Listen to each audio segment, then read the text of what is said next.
que j'ai appris de mes ex. Et ta conscience irait même plus loin. Qu'est-ce que tu n'as pas appris de tes ex?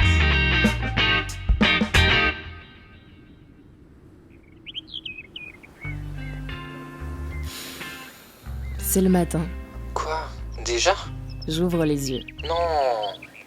Je cherche mon portable sous mes oreillers. Je me demande comment commencer ma journée. J'hésite toujours entre regarder ce qui s'est passé sur Instagram pendant mon absence et réfléchir à moi, à ma vie. Comme c'est déjà dans ma main et qu'il faut vivre avec son temps, je choisis régulièrement, pour pas dire tout le temps, la première option. Instagram est mon ami.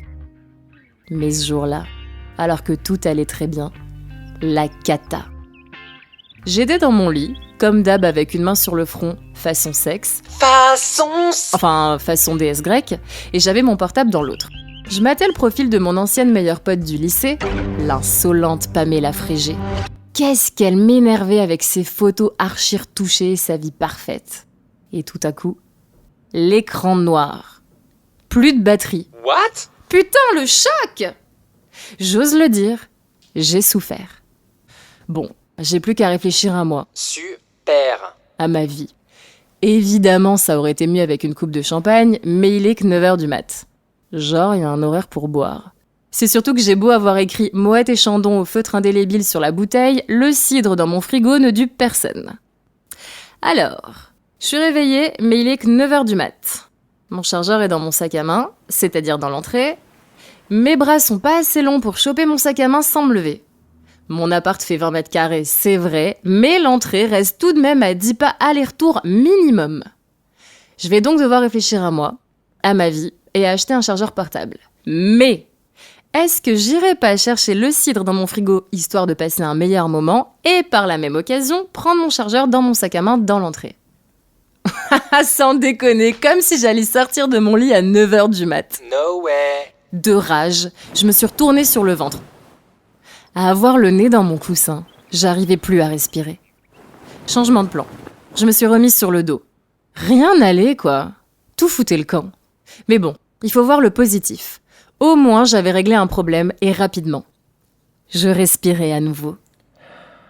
23 secondes durant lesquelles j'ai frôlé la mort. Bon, qu'est-ce que je vais bien pouvoir faire de ma journée sans risquer ma vie? Un truc un peu sexy, un peu marrant. Un film porno comique.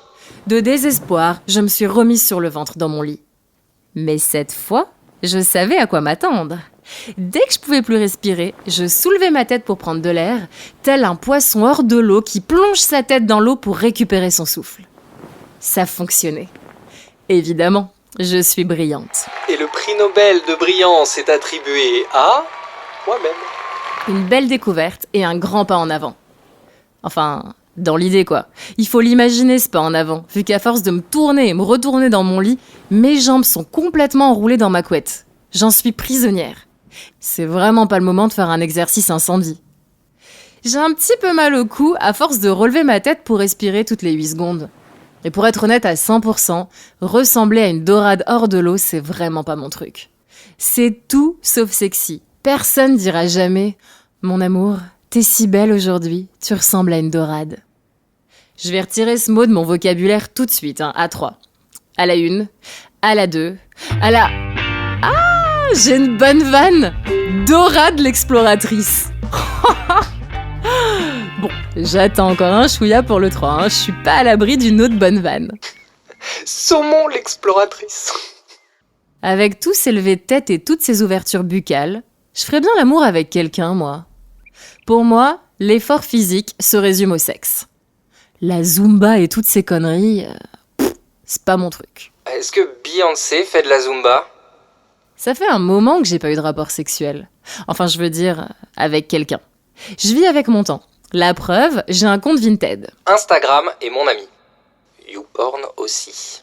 C'était quand la dernière fois? Il y a si longtemps? Rien que d'y penser, j'ai mal à la tête. Et vu comme ça m'a marqué, ça a vraiment pas dû être terrible. D'ailleurs, comment ça peut être aussi nul?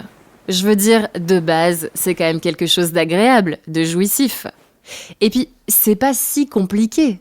Même l'atroce Pamela Frégé doit savoir le faire. Comment on peut faire de quelque chose de si bien un truc tout pourri? Sans déconner, ma vie sexuelle est un quid. Bien rempli, mais tellement vieux. J'ai 30 ans. Ah bon? Je prends soin de moi. Ouais. Je suis plutôt sympa, Ouais. plutôt marrante. Ouais. J'aime la vie et j'ai toujours un truc à dire. Toujours. Ma vie devrait être cool, non? Bah ouais. Je devrais pas être en position de dorade hors de l'eau dans mon lit toute seule à déprimer un samedi matin, sérieux. J'étais à 2 doigts de chanter du Céline Dion pour oublier. Le problème, vu qu'il y en a toujours un, c'est que je parle pas québécois. Est-ce qu'un jour je vais rencontrer l'homme de ma vie? Est-ce qu'un jour je vais rencontrer l'homme riche de ma vie? Est-ce qu'un jour je vais rencontrer l'homme riche et drôle de ma vie? Est-ce qu'un jour je vais rencontrer l'homme riche et drôle et bien gaulé de ma vie? Est-ce qu'un jour je vais rencontrer l'homme riche et drôle et bien gaulé qui habiterait la porte à côté, histoire de m'épargner l'achat d'une carte de transport de ma vie? J'en passe et des frayeurs. Je vais plutôt penser à un mec canon qui me brosserait les cheveux. C'est bizarre, mais moi j'adore. En même temps, il y en a qui aiment la Zumba, ou la pétanque, ou la randonnée, donc on se juge pas. En parlant de randonnée, qu'est-ce qu'il était nul mon ex, sexuellement parlant. Il a dû compenser avec la randonnée. Je vois pas sinon. Par contre, mon ex juste avant lui mérite un prix Nobel de grimpage au rideau. En fait, il faudrait un mix de mes ex. Genre mon ex, le prix Nobel de grimpage au rideau, et mon ex qui arrêtait pas de me parler de notre avenir en commun. Combo gagnant! Et si je laisse aller mon imagination et mes fantasmes, j'ajouterai à ce prototype de l'homme parfait de ma vie le côté cool de mon ex-ex-ex. Ce serait le rêve. Mais il faut que j'arrête de rêver. J'ai tenté de sortir de mon lit pour faire du café. Loupé. Après, on peut pas dire que ma machine à café me motive. C'est pas du tout l'objet le plus sexy du monde. Surtout comparé à mon blender. So hot! Avant tout ça, mon top 3 des réflexions se résumait à 1. Ça fait 2 ans que j'ai 30 ans. Il faut que je coupe le cordon. Même ma mère le dit. 2. Mes copines n'arrêtent pas de me dire qu'à 30 ans, on fait un état des lieux de sa vie. Mes copines me prennent pour un appart? 3. La maturité aide à comprendre le passé et à anticiper le futur afin de ne pas reproduire les mêmes erreurs dans le présent. Je ne comprends cette phrase que quand je suis bourrée.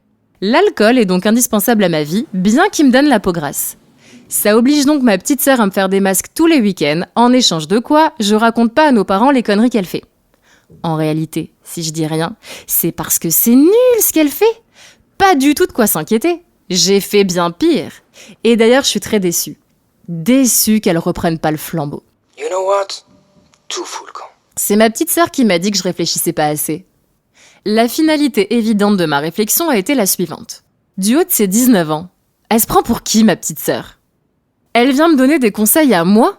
De 11 ans, son aîné? Depuis 2 ans. Il y a plus de saison. Et il y a plus de respect non plus. Et il y a plus de rideaux à mes fenêtres. Où sont mes rideaux? Mais qu'est-ce que j'ai foutu moi encore? Bon, je verrai ça plus tard. Au chaud dans mon lit, j'ai fermé les yeux.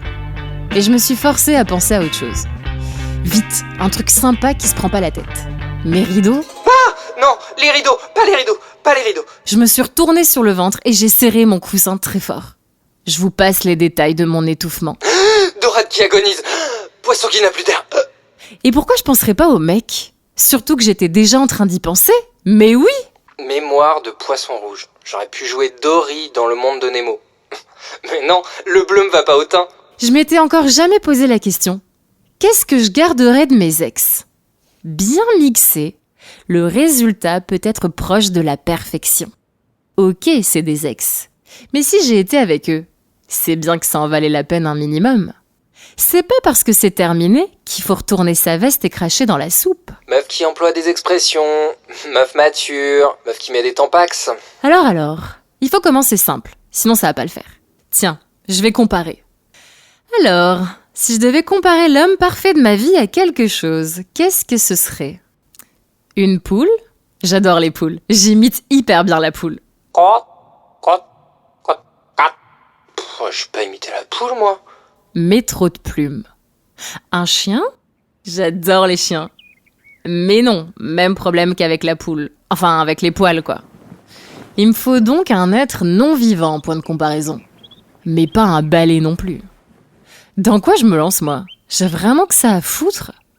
Est-ce que ce serait pas le moment de sortir de mon lit? Allez. Je me suis retournée pour être sur le dos.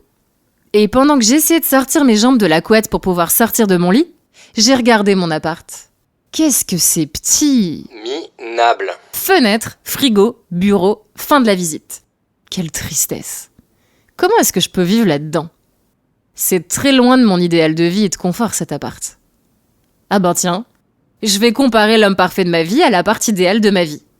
Alors, l'appart idéal de ma vie, il ressemblerait à quoi? Déjà, il serait lumineux. Propre, spacieux, très agréable, on s'y sentirait bien. Il serait très bien situé aussi, et évidemment, il n'y aurait aucun vis-à-vis ni aucune visite fortuite. Et le plus important, il y aurait un long et grand couloir. J'adore les couloirs. Mais pas tous non plus. J'ai mes goûts et exigences en matière de couloirs. Ok, j'ai mon point de comparaison. Il reste plus qu'à piocher chez mes ex qu'il faut garder pour arriver à l'homme parfait de ma vie, à l'appart idéal de ma vie. Et je sais déjà qui a le meilleur couloir. Enfin, je veux dire, le plus spacieux et le plus pratique. Je me rapprochais de l'appart riche de ma vie. De l'appart riche et drôle de ma vie. De l'appart riche, drôle et bien gaulé de ma vie. De l'appart riche, drôle et bien gaulé qui habiterait la porte à côté, histoire de m'épargner l'achat d'une carte de transport de ma vie. J'avoue, l'idée me plaît beaucoup. Et j'ai hâte de voir le résultat. Allez hop, c'est parti.